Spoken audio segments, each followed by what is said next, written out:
Me kamerën tonë regjistruam gjurmë të dhunës dhe të terrorit shtetëror serb. Sfidat e raportimit në frontin e luftës e masat të dhunshme represive nga policia serbe në radio-televizionin e Prishtinës. Për këto shumë ngjarje të tjera, vjen në një rrëfim emocionues të padëgjuar më parë gazetari e reporteri luftës Nuhi Bytyqi. Bytyqi në intervistën e dhënë për dokumentarin Ekspoze na the se puna dhe krejt jeta e tij ka qenë gazetaria dhe atë në rrethana tepër të vështira të kohës.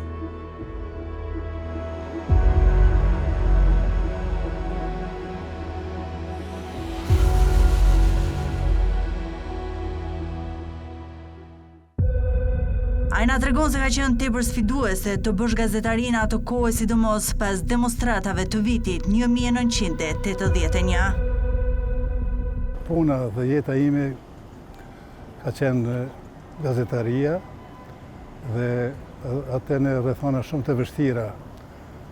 në sistemin monist, kur ka dominuar një cenzurë e rrept në të gjitha mediat në Kosovë, por jo përpjekur që për herë të jem në shërbim të publikut dhe asesi mos të jem në shërbim të politikës apo të klaneve të ndryshme të interesit apo të biznesit, sepse nëse je në shërbim të klaneve dhe të politikës nuk mund të jesh në shërbim të publikut. Sfida ka pas mjaft, sidomos në vitet 80 pas demonstratave të vitit 1981 në Kosovë, kur gazetari atëherë është vlerësuar dhe si figurë politike, shoqërore.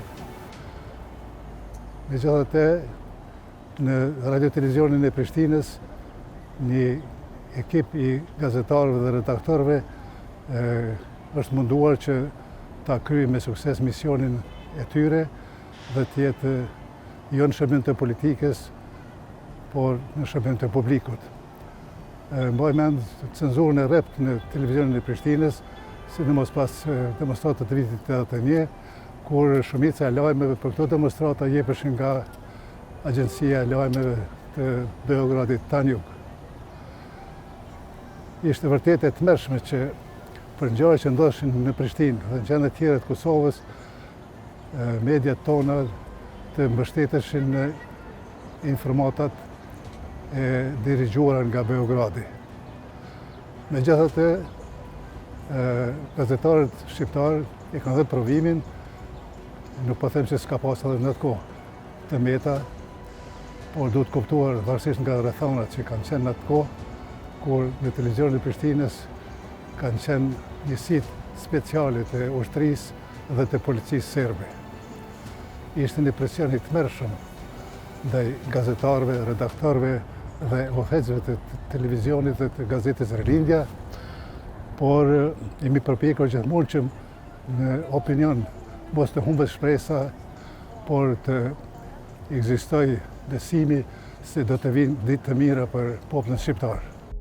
Me 2 korrik të vitit 1990, Bytyqi ashtu si çdo ditë tjetër do të ishte në punë.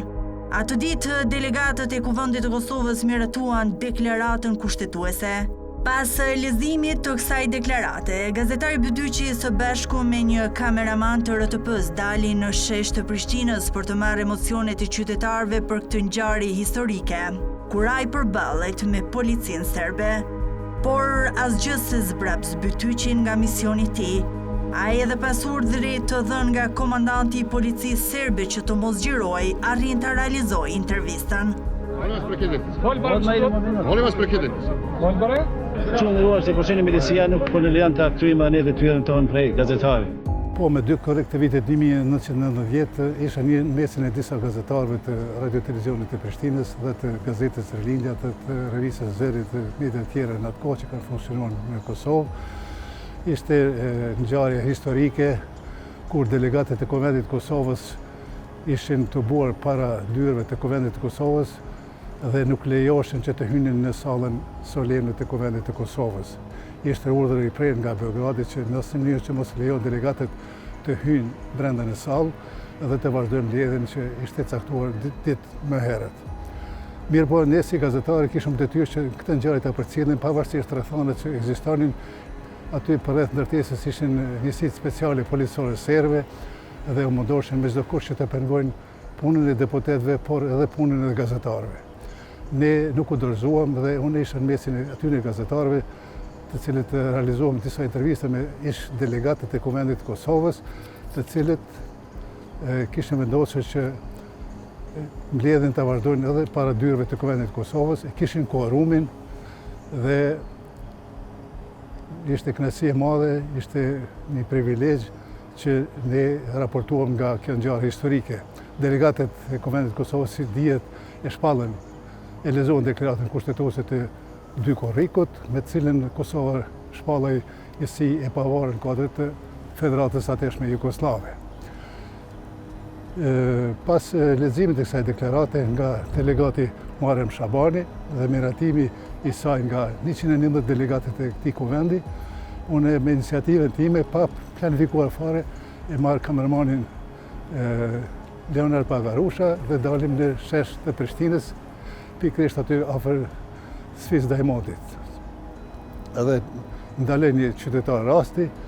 edhe pyes si e pritet lajmin për shpalljen e deklaratës kushtetuese të dy korrikut.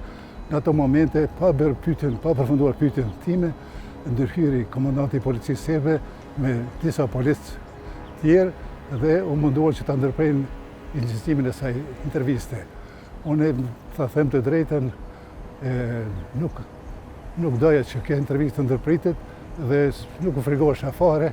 edhe nga pasojat që mund të pasonin në atë rast, dhe kështu e luta atë qytetarin që të flasë, të jep mendimin e vetë. Mirë po, ai si duket, edhe ishte normale, kishte frikën, polici, komandanti dha urdhër që ndërpritet gjerimi, unë insistova që gjithë ato pamje të gjerohen edhe në to rrethana dhe ne arritëm që ta kryejmë detyrën tonë. Ishte një përpjekje e policisë serbe që të pengoj realizimin e detyrës sime si gazetar, por unë këtë detyrë kreva duke realizuar intervistën në një vend tjetër. Pasi kaluan policët, u larguan nga vendi aty, unë mora të bashkëbiseduesin dhe një bashkëbisedues tjetër dhe intervistën e realizuam në një vend tjetër afër televizionit të Prishtinës. Por vetëm 3 ditë më vonë me 5 korrik, forcat policore serbe hyn dhunshëm në radio-televizionin e Prishtinës duke larguar punonjësit nga objekti. Edhe atë ditë Bytyqi ishte dëshmitari asaj ngjarjeje. Ai na tregon me detaje se çfarë ndodhi në atë ditë korriku në RTP. Mbaj mend shumë mirë atë ditë me 5 korrik, Kuvendi i Serbisë në mënyrë antikushtetuese aplikoi mosat e dhunshme në radio-televizionin e Prishtinës dhe në gazetën Rilindja, por ne gazetarët dhe redaktorët e televizionit të Prishtinës bënën përpjekje që edhe në të rrethana të kryejmë detyrën tonë për të informuar opinionin se çka po ndodhi në Kosovë. Unë qëllova në zyrën time dhe aty hyri pikërisht i njëjti komandant që më kishte ndërprerë incizimin e intervistës me 2 korrik dhe pas tij ishin 2 policë tjerë me automatik në gjendje gatishmërie, edhe sikur mendonin që do të na frigonin, por unë nuk u frigova fare, isha në vendin tim të punës dhe aty regjistova që ai ndeshonte të merrte disa kaseta që kisha unë në tavolinë, mendoj që të montoja për emisionin qendror të lajmeve të orës 19:30, por ai u kërcënua dhe unë nuk pata rrugë tjetër, ishte në mënyrë të paparë me një dhunë që kërcënohej që do të marrë kasetet dhe do të përdorë dhunë, kështu që e vlerësova që opinioni e pasur si ishte veprimi i komandantit të policisë serbe dhe ne tentuam që të vazhdojmë punën edhe në të rrethana, por ishte e pamundur që të punoj pranë tytave të policëve serb. Megjithatë ne nuk u dorëzuam dhe nuk pranuam që në asnjë mënyrë që në lajmet e orës 19:30 të punojmë sipas diktatit të Beogradit, i cili kishte caktuar një drejtor të dhunshëm dhe ai kishte ardhur me direktivat e qarta nga Beogradi që gazetarët dhe redaktorët shqiptarë të televizionit të Prishtinës t'i dirigjoj se si të informojnë. Ne s'pranuam në asnjë mënyrë këtë dirigjim dhe si dihet prej 5 korrikut deri me 19 shtator të vitit 1999, kur Kosova është lirua, televizioni i Prishtinës ishte i mbyllur për shqiptarët. Nuhi Bytyqi, si reporter lufte, ishte dëshmitar i disa prej masakrave të tmerrshme në vitet 1998-1999. Bytyqi për dokumentarin Ekspoze na rrëfen për një prej masakrave që i ka mbetur thellë në memorie, masakra në Poklek të ri të Drenasit, ku në mesin e civilëve ishte i vrarë dhe një 16 vjeçar. Ai tha se këto pamje nuk i ka transmetuar në RTS sepse po të transmetoshin ato, do të futej frika tek rinia e Kosovës që të mos i bashkangjiteshin UÇK-s. Po, ka qenë rrethonet e vështira kanë qenë në vitet 98-99, kur ushtria dhe policia serbe ka bërë shumë masakra në mbar Kosovën, mbi 400 masakra si dihet, dhe rreth 15.000 civil janë vrarë në atë periudhë. Unë kam pasur rastin që të xhiroj vendet ku ka ndodhur disa nga këto masakra, sidomos në Drenicë, në Dugaxhin dhe vende tjera të Kosovës. Mbaj mend një masakër që ka qenë në Poklek të ri, kur policia serbe kishte vrarë disa civil në këtë fshat pas një arsye, por në mesin e tyre ka qenë edhe një djalë i ri, Ardian Deliu, rreth 16 vjeçar. Ishte vendosur në një odë aty në këtë fshat. Ne gjiruam pamje që ti kemi për më vonë, por ato pamje nuk i kam transmetuar në televizionin shqiptar, sepse po të transmetoshin ato pamje në televizionin shqiptar do të futër friga të rinia e Kosovës, që mos t'i bashkangjiten në ushtrisë shqiptare të Kosovës, edhe kështu të humbet edhe morali të popullit dhe shpresat e popullit. Do dash të bëhet një lloj autocenzure me qëllim që populli i Kosovës të mos friksohet, por të masivizohet ushtria shqiptare e Kosovës, e cila luftonte për lirinë dhe pavarësinë e Kosovës. Ka edhe shumë masakra tjera, sidomos në abritë e epërme që kanë ndodhur, dhe kanë xhirimet për masakrën e Gollobost të Malishevës, ku në mesin e 13 shqiptarëve të vrarë kishte shpëtuar një. E mbaj mend emrin e tij, Selman Morina, i cili ishte i plagosur rënd dhe kishte pas fat që të shpëtoj dhe të vendosë me një odë aty afër fshatit. Unë insistova që ta xhiroj për histori, për arkiv. Ai friksohej edhe priste që kryqi kush ndërkombëtarët e vinë dhe ta marrë atë dhe ta dërgojnë në Shtetet e Bashkuara të Amerikës. Unë isha vetëdijshëm për rëndësinë e një deklarate të tij për rastin dhe insistova që me çdo kusht ai të fliste, ai më lut që mos ta transmetoj këtë deklaratë. Unë thash nuk e transmetoj me figurën tënde, por do ta turbulloj montazh figurën që as emrin s'do ta jap, që mos dihet kush është, por ngjarjet e përshkruhet ashtu si ka qenë. Ka shumë momente tjera për masakrën në Qysh Shtëpes, ku kanë mbijetuar 3 dëshmitarë në 3 shtëpi që janë ndjekur,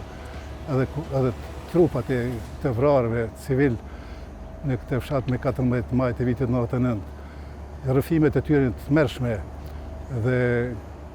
unë si gazetar bashkë me kameramanin Avazeka kemi arritur që të xhirojmë shumë dëshmitarë që kanë mbijetuar në këto masakra, për të dëshmuar pas luftës për masakra dhe gjenocidin që ka ushtruar policia dhe ushtria serbe mbi shqiptarët në Kosovë. Ai na flet edhe për periudhën kur punonte për radio televizionin publik shqiptar. Bytyqi the se në këtë kohë puna realizoi në kushte jashtëzakonisht të vështira dhe se kaseta dërgoheshin përmes autobuseve në Tiranë. Por sipas Bytyqit, mbështetja nga radio televizioni shqiptar ka qenë pa rezervë.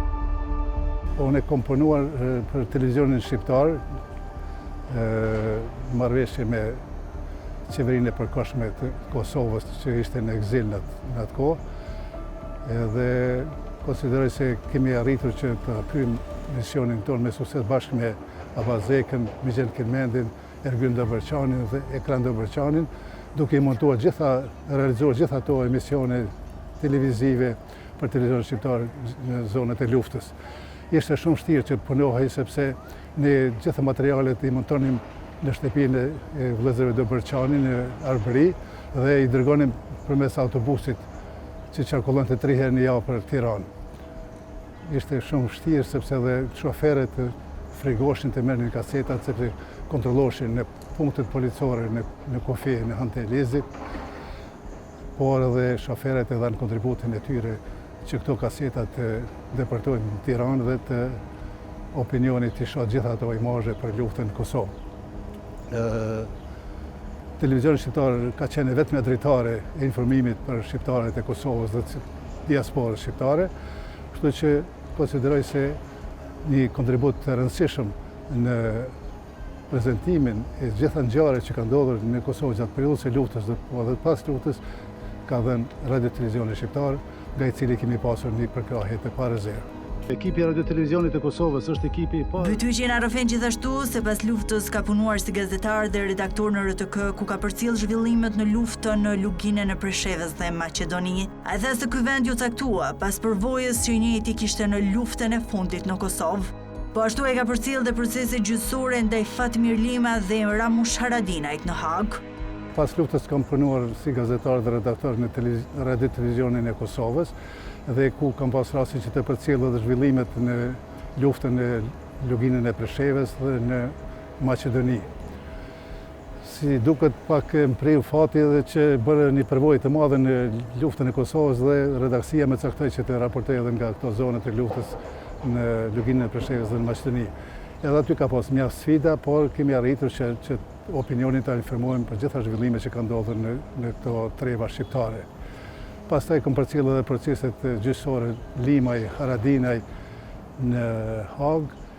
duke prezantuar sakrificën e popullit tonë për liri, luftën heroike dhe të lavdishme të ushtrisë shqiptare të Kosovës për liri dhe pavarësi. Gazetar Bytyqi i tregon se një mbështetje të jashtëzakonshme në punën e tij e kishte familjen. Ai tha se pa përkrahjen e familjes do të mund të ishte gazetar i suksesshëm. Pa përkrahjen e familjes time nuk do të kisha mundur që të jem gazetar i suksesshëm, sepse familja ime edhe ngushtë, edhe gjerë në shkollën e Malishevës më ka përkrahur dhe tërë familja ime ka qenë në funksion në shërbim të ushtrisë shqiptare të Kosovës dhe kështu e kam pasur si mision që para opinionit të kosovar, shqiptar dhe botror të paraqes sakrificën sublime të ushtrisë shqiptare të Kosovës dhe të popullit shqiptar në përgjithësi për liri dhe pavarësi. Gazetari dhe reporteri i luftës Nuhi Bytyqi në vitin 2024 ishte edhe dëshmitar në Hag për ngjarjet në luftën e fundit në Kosovë. Aty Bytyqi pati një incident me gjykatësin Smith. Bytyqi tregon se dëshmia ka qenë tepër vështirë pasi i provokoi vazhdimisht me pyetje nga prokuroria dhe trupi gjykues. Me 4 deri me 6 qershor të vitit 2024 kam qenë një nga dëshmitarët e prokurorisë. Këtë dëshmi e kam pranuar për arsye sepse Kuvendi i Kosovës e ka themeluar gjykatën speciale dhe ne nuk kemi çka të fshehim, nuk kemi çka të frigohemi, por duhet që në mënyrë sa më të denjë ta prezantojmë luftën e ushtrisë shqiptare të Kosovës, luftën e drejtë e ushtrisë shqiptare të Kosovës për liri dhe pavarësi. Unë si dëshmitar i ngjarjeve historike vitit 98-99 jam pyetur nga prokuroria për këtë dhe jam fokusuar në rolin tim si gazetar, pa hyrë në çështje tjera që interesoheshin me çdo kusht prokurorisë dhe jam munduar që të dëshmoj se si gazetar bashkë me kolegët e mi të tjerë kemi arritur që opinionin ta informojmë për gjitha zhvillimet në Kosovë gjatë periudhës së luftës dhe kam vlerësuar se ushtria shqiptare e Kosovës ka lidhur nga gjeri i popullit, ka pas përkrahjen e popullit shqiptar, jo vetëm të Kosovës, por edhe të Shqipërisë dhe të gjitha viseve tjera etnike shqiptare dhe ka qenë një luftë e drejtë qërimtare. Prokuroria si dihet ka pas agjendën e vet që me çdo kusht të gjej pikat e zeza, njollat e zeza për ushtrinë shqiptare të Kosovës, por unë jam përpjekur që ta them realitetin dhe si dëshmitari i shumë ngjarjeve kam vlerësuar se ushtria shqiptare e Kosovës nuk ka bërë masakra, nuk ka bërë krime mbi civilët serb, por ka luftuar kundër ushtrisë dhe policisë serbe. Nëse një ushtri ose një oficisi e kësaj ushtrie akuzohet për që ka luftuar kundër ushtrisë dhe policisë serbe, atëherë kjo nuk është drejtësi ndërkombëtare. E kam thënë këtë dhe para gjykatës ndërkombëtare sepse e kam vlerësuar se Rusia dhe Serbia kanë investuar shumë përmes Beogradit, përmes dokumenteve të falsifikuara të prokurorisë serbe dhe përmes shërbimeve të ndryshme ruse dhe të tjera për të kompromituar luftën e drejtë të ushtrisë shqiptare të Kosovës. Kam thënë se kjo gjykatë, nëse nuk paraqet drejtësi ndërkombëtare, mund të jetë dëmshme për Kosovën, për popullin e Kosovës dhe shqiptarët në përgjithësi, duke bërë përpjekje për të minuar shtetin e Kosovës, pavarësinë e Kosovës. Në fond, kam dashur që ta tërheq një paralelin mes të procesit Limaj dhe Haradinaj pikërisht në Hag, sepse unë kam ndjekur këtë proces dhe kam deklaruar se po vrej një dallim të madh mes qasjes së prokurorisë procesit Limaj dhe Haradinaj me procesin Thaçi, Veseli, Krasniqi dhe Selimi, duke thënë se ju po mundoni që ta rishkruani historinë e Kosovës pikërisht këtu në Hag. Kam thënë se historia e popullit shqiptar të Kosovës nuk mund të rishkruhet në Hag dhe askund, ajo është shkruar me gjakun e dëshmorëve dhe martirëve të kombit. Gjykatësi kryesor i Smith u mundua që ta ndërpres fjalën dhe më ndërprej fjalën, kisha për qëllim që ta tërheq edhe një herë drejtën seriozisht kësaj gjykate, që gjykata të jetë në shërbim të drejtësisë ndërkombëtare, jo në shërbim të disa akuzave të paargumtuara dhe dokumenteve falsifikuara të prokurorisë serbe në Beograd. Kjo ka qenë një dëshmi bukur e vështirë, sepse edhe prokuroria, por edhe një pjesë e trupit gjykatës mundoshin që të më provokonin me pyetjet për masakrat që janë bërë ndaj kinse serbe. Por unë kam thënë se si dëshmitari i kësaj lufte nuk kam parë asnjë masakër që ka bërë ushtria shqiptare e Kosovës ndaj popullatës civile serbe, por ka luftuar kundër ushtrisë dhe policisë serbe. Dhe kam thënë se kam dorëzuar edhe shumë dëshmi gjerime arkivore për masakrët që ka bërë ushtria dhe policia serbe në Kosovë, por ato gjerime, ato dëshmi nuk janë marrë fare parasysh nga prokuroria dhe gjykata speciale. Kështu kam dëshuar që kjo gjykatë nuk mund ta ndajë drejtësinë ndërkombëtare ashtu si pretendon. Kosova ka shënuar një rrënje të re dhe shqetësuese në indeksin vjetor të lirisë së shtypit për vitin 2025, të publikuar nga Reporterit pa kufi, duke u renditur në vendin e 99 nga 180 shtete.